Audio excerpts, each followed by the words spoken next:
today's show. Today I'm going to be breaking down a recap of the top 50 prospects out of the 2019 NFL Draft. This top 50 list covered offensive players, defensive players, and even players that are expected to join special teams units with the respective teams. Interestingly enough, not every single NFL team selected a player out of this top 50. Therefore, some teams grabbed more than 2 players in this total 50 list, and that's going to be really impressive for them heading into this next NFL season. So starting off, number 50, we had defensive tackle Jeffrey Simmons. I had him listed as a third-round talent, and I compared him to Ndamukong Suh. I predicted that he was going to go to, the Cowboys. He actually ended up going to the Tennessee Titans. Number 49 on this list is cornerback Rock Ya-Sin. I predicted that he was going to go to the Colts. I've listed him as a third-round talent, comparing him to Darqueze Dennard. He ended up going to the Raiders. Number 48 on this list is quarterback Daniel Jones. I listed him as a third-round talent and compared him to Alex Smith. I predicted him to go to, the Redskins. Actually, it was the Giants who actually selected him. This was a big surprise. This is first-round selection. The Giants selected him before Dwayne Haskins. It's not racially an issue, as some players such as Jalen Ramsey like to call out, which was ridiculous. But this is more about the type of player the Giants were looking for. Daniel Jones is more like an Alex Smith, while Dwayne Haskins was more like a I'm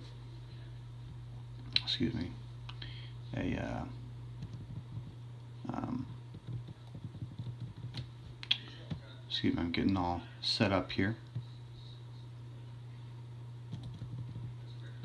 Jameis Winston. And the thing is, I really do think Dwayne Haskins is going to be a better player than Jameis Winston. But it's not to say that Jameis Winston is a bad player.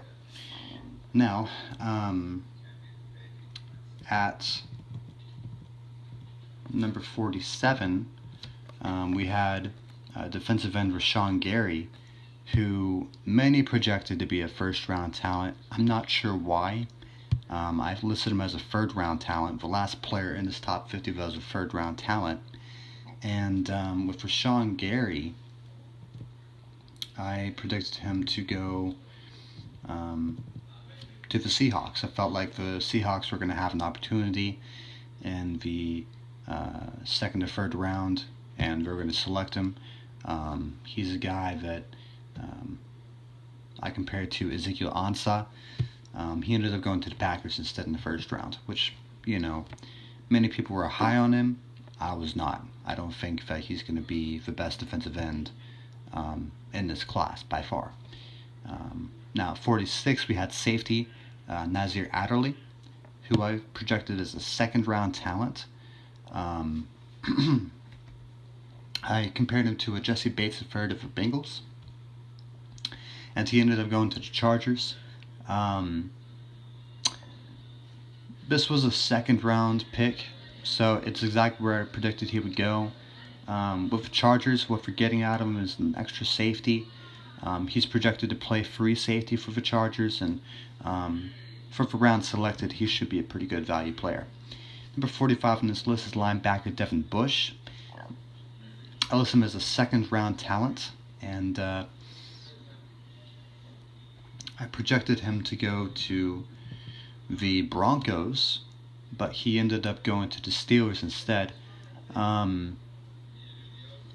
Whether or not he went to the Broncos or the Steelers, what we're getting out of him is basically a middle linebacker who's going to be able to provide leadership and just overall great playability.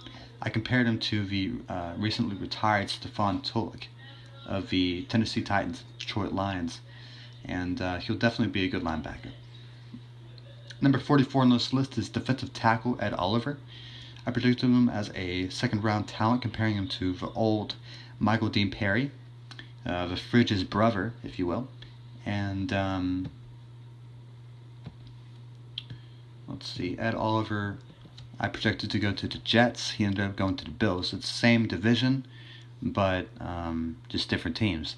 And I feel like the Bills are basically looking to replace a recently retired defensive tackle, and it's kind of an unknown whether or not Ed Oliver is going to be any good. Number 43 on this list is halfback Joshua Jacobs. I predict him to go to the Raiders as a second round talent, comparing him to Doug Martin. And he actually did go to the Raiders. I mean, a lot of teams were comparing him, of course, to Doug Martin, but projecting him to go to the Raiders. And he's expected to be for a starting line running back. Number 42 on this list is cornerback Greedy Williams. I compared Greedy as a Rashawn Melvin, who's played for several teams, notably the Raiders and the Colts the year before. I projected Greedy to go to the Raiders. He ended up going to the Browns instead. Either way, this is a good fit for both teams, especially for Raiders. And what we're getting out of him is pretty much either an outside corner or an inside corner. He can play both, so it's a really good situation for him. Number 41 on this list is offensive guard Connor McGovern. I compared him to Roger Saffold III, and I predicted him as a second round talent. He actually ended up going to the third round to the Cowboys, and I projected him to actually go to the Broncos. So this was kind of a steal for the Cowboys, even though they didn't necessarily need an offensive lineman badly. They did get a great value though. Number 40 on this list is halfback Damian Harris. I projected him to go in the second round, comparing him as a Cedric Benson, and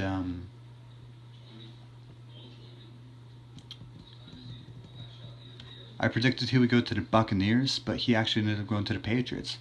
There's no doubt that the Patriots have a great backfield group. It is a little bit questionable, though, with this drafted player, whether or not they have too many running backs on a roster. They may have to cut some. So we'll see how that unfolds. Number 39 on this list is offensive guard Chris Lindstrom. I compared him to Joel Bettino and predicted him to be selected in the second round. He's actually selected in the first round by the Falcons. This was one of the many first round surprises that we had in this 2019 NFL draft. I felt that he was going to go to the Dolphins in the second round, and I'm going to the Falcons. Like I said, just a really big surprise as far as what the Falcons did, because they did have other needs. Number 38 on this list is halfback Justice Hill. I projected him to go in the second round, comparing him to Philip Lindsay. The Ravens ended up signing him or drafting him, and he's most likely going to be a backup for them. Number 37 on this list is cornerback DeAndre Baker. I compared him as a Anton Winfield. He's a smaller corner, but just really tough, and he can tackle really well. Great player. Projected him as a second round talent. He ended up getting selected in the second round by the Giants. Number 36 on the list is halfback Miles Sanders. He is not related to Barry Sanders, but I did compare him to a TJ Yeldon, and projected him as a second round talent. He didn't get selected in the second round. He got selected, a couple rounds later. So this was a really big steal for the Eagles. And once again, this is not a starter, but more like a backup that can come in and provide quality snaps. Number 35 on this list is halfback David Montgomery. I compared him to Kareem Hunt. I thought he would go in the second round. He ended up going to the later rounds and was selected by the Bears. This is a guy that should be going in as their new starter. One of the biggest surprises, if not the biggest, was number 34, wide receiver DK Metcalf. As far as Metcalf is concerned, I I projected him to go to the Broncos in the second round. He ended up getting selected late in the third round by the Seattle Seahawks. It's a little bit strange as far as the Seahawks selecting him. It's not the usual type of wide receiver that they select, but what we're getting out of him is a true starter when Doug Baldwin retires, and it just makes the receiving corpus that much better. Number 33 on this list is offensive tackle Kaleb McGary. I projected him as a second-round talent, comparing him to Taylor Lewan of the Tennessee Titans. He ended up getting selected in the first round by the Falcons. Number 32 on this list is defensive tackle Christian Wilkins. I projected him as a second-round talent, and comparing him to Kawann Short, he ended up getting selected as to the Dolphins.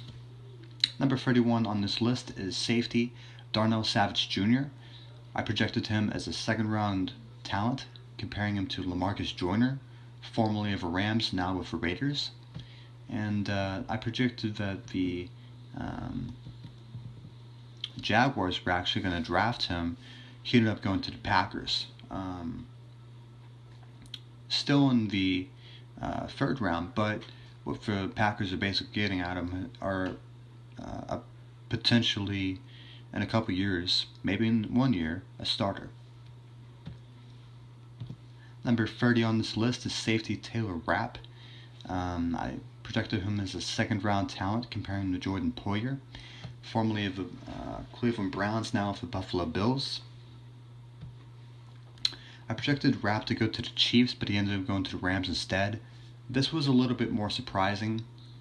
I felt like the Chiefs would have selected him because they do need a free safety, and that is where he's projected to be playing.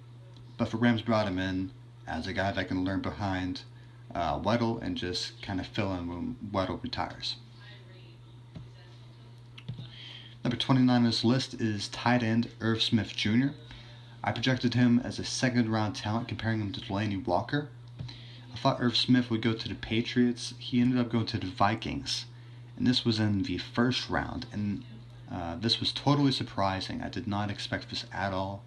I felt like the Vikings automatically have one of the best tight end groups in the league, and it's kind of a question now whether or not Kyle Rudolph will be traded or released the following year.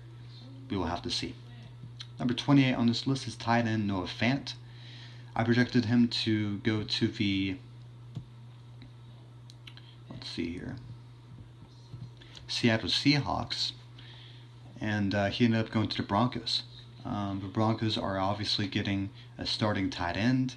He was listed as my third tight end in the top 5, and he's definitely starter material, even though he's not the best running blocker. Number 27 on this list is wide receiver N'Keal Harry. I projected him as a second-round talent, comparing him to an Allen Robinson. With N'Keal, he was listed as my fourth wide receiver. I thought the Redskins would draft him. Instead, it was the Patriots who drafted him in the first round. I thought this was a bit of a stretch.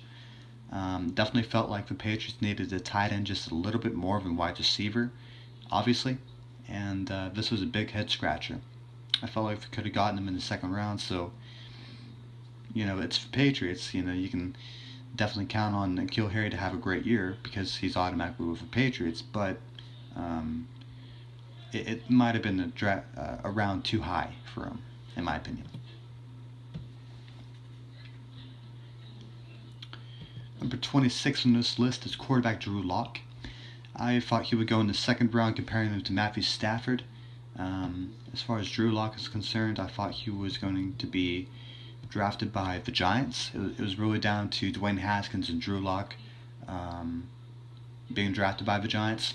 Turned out neither were drafted. It was actually the Broncos who drafted him in the second round, and that's a good round to select him. And as far as Drew Lock is concerned, Joe Flacco can start. Drew Lock can take some time, learn how to play football in the NFL, and then when he's ready, he can step in as a starter. It'll be a good situation for him. Number 25 on this list is safety Jonathan Abram. I thought he was a second-round talent, comparing him to Jamal Adams. I felt like the Raiders were going to draft him, and that's exactly what happened. He is expected to play strong safety, and it's a question now whether or not Karl Joseph will be either traded or released in the next year. Number 24 on this list is Ryan Finley. I compared him to Kyle Orton as a second-round talent.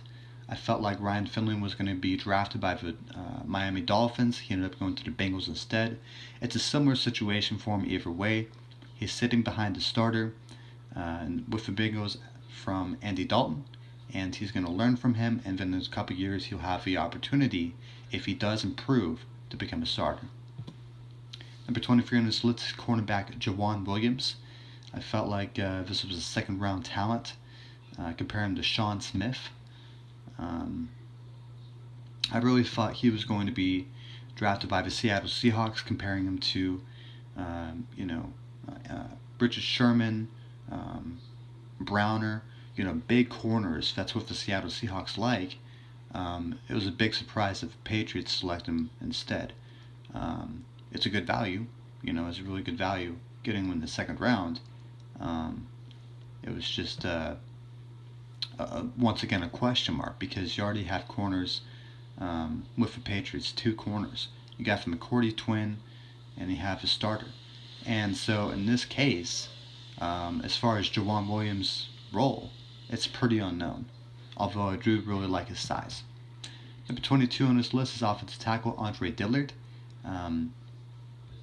I compared him to Eugene Monroe, and I felt like he was a second-round talent, although he was taken in the first round by the Eagles, even though I thought he was going to go to the Giants. Once again, I felt like the Giants would either upgrade their offensive line or take a quarterback in the first round. They ended up taking the quarterback to develop. But it was also just really interesting that the Eagles took him, because they already have 2 great tackles on their team. And so it makes you wonder whether or not either tackle are either going to be traded, released, change positions. It's a big question mark. But the fact that you have Andre Dillard as your swing tackle now makes you one of the best tackle groups in the NFL, if not the best. Number 21 on this list is cornerback Byron Murphy. He was my highest corner listed, and I felt like he was going to be drafted in the second round by the Giants, comparing him to Brent Grimes. Instead, though, he was drafted by the Cardinals in the second round.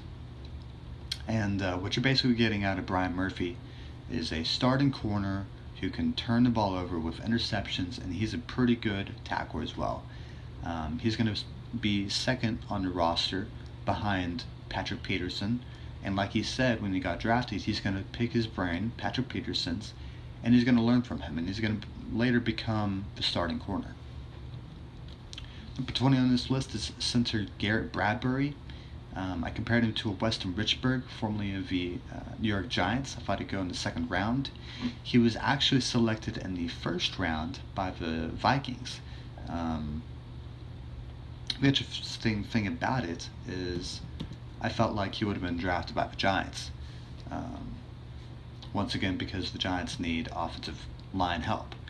What the Vikings are getting out of his player is one of the smartest guys out of his top 50 list, and they're definitely going to love what they get out of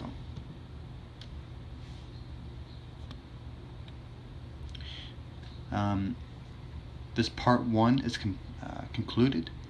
We will be continuing on to the final 19 players who are selected in the first round. Thank you for listening to this video. I'll see you in the second part. Thank you.